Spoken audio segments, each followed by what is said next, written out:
Good evening, guys, gals. This is 3 Points Dave of BeerLeagueHeroes.com. This is my post-game vlog for Arizona and Edmonton. This vlog is done at approximately about 11 o'clock at night. First, I'm going to get right to it. This vlog isn't going to be very long. First and foremost, I didn't do it the past couple of vlogs because I forgot about it. My mind's been everywhere lately. So I'm going to get to it right now.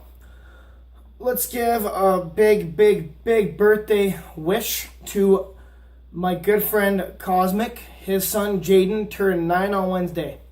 So, happy birthday, buddy. Oil Country loves you, dude. Like I said, Warriors fans, let's wish him happy birthday, eh? Right on. Alright, my first point is, it's more negative, but I'm not going to really get too animated with it. The pairing of Hall and McDavid. Now, I know a lot of fans love Hall because he puts up numbers and, Connor's creative with the puck. And, people would automatically assume, hey, you got an all-star sniper, top 5 left wing in Taylor Hall, right? Then you got a potential superstar, and I'll say potential because he's not quite there yet. But you got a potential superstar in Connor McDavid who can dish the puck like nobody's business, right? They have no chemistry. I'll say that first and foremost.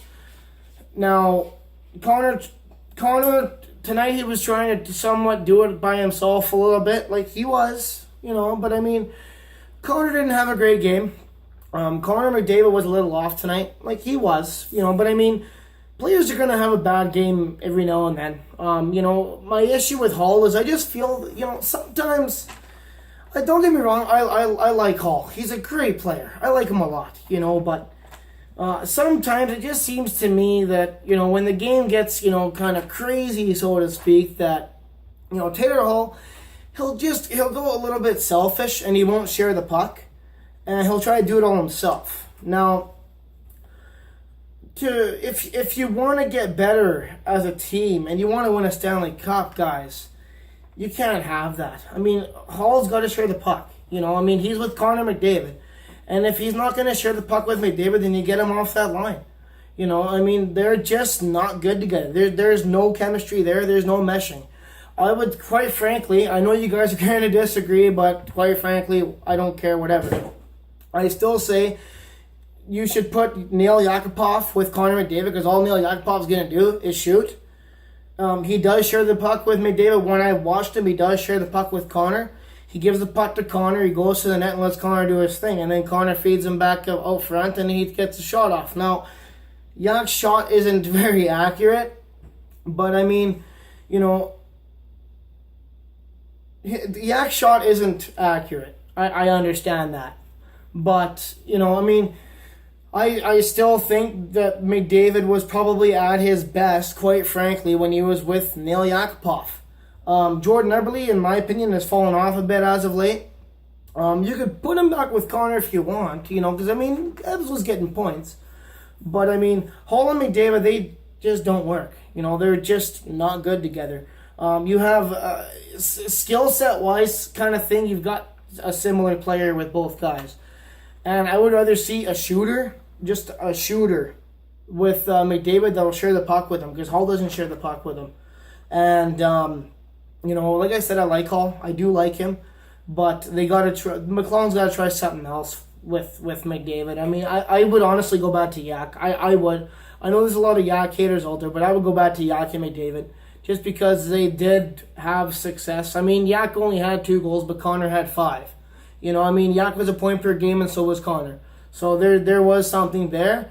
At the beginning of the season, they were working, and then Connor went out with injury, and McLellan put Yak on the 3rd line. But I'm not going to get into that because I'm not in the mood for getting animated. Now, my second point is team play. I did not think we did too bad tonight. I thought we played decently well. We came out hard at the start of the game, which is good. You want that. We came out, we all shot these guys, we should have won. But the problem is we're not capitalizing on our chances, right? And if you don't capitalize on your chances, you're obviously not going to win, Thanks, Captain Obvious, right? But, our power play is a big dagger. Since February 18th, our power play is the worst in the league at 3.8%. I've seen that on Sportsnet tonight. And, if you don't have a power play that's working, you're not going to win a lot of games, obviously. You guys all know that. You girls all know. Everyone knows that. So I think the one problem that we're having is we're not going to the net hard enough. We're shooting it all over again, and then we're not following the shot. You got to shoot and then follow your shot. Follow your shot. Follow your shot. Get greasy in front of the net, right? And the Oilers just aren't doing that. And the power play is a big, big reason of why they're losing.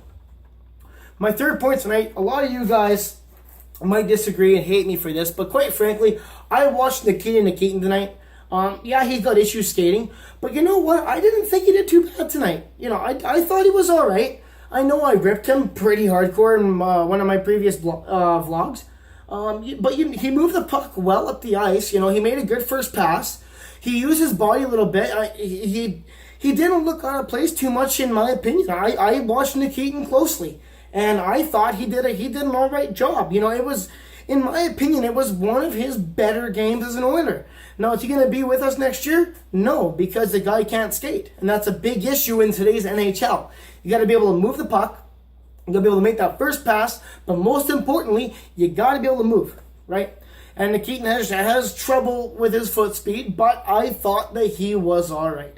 He didn't make a whole lot of mistakes, in my opinion. I mean, if any of you think differently and want to call me blind, have at it. It's your opinion. But I didn't think he did too bad. But I think that's it for tonight's vlog.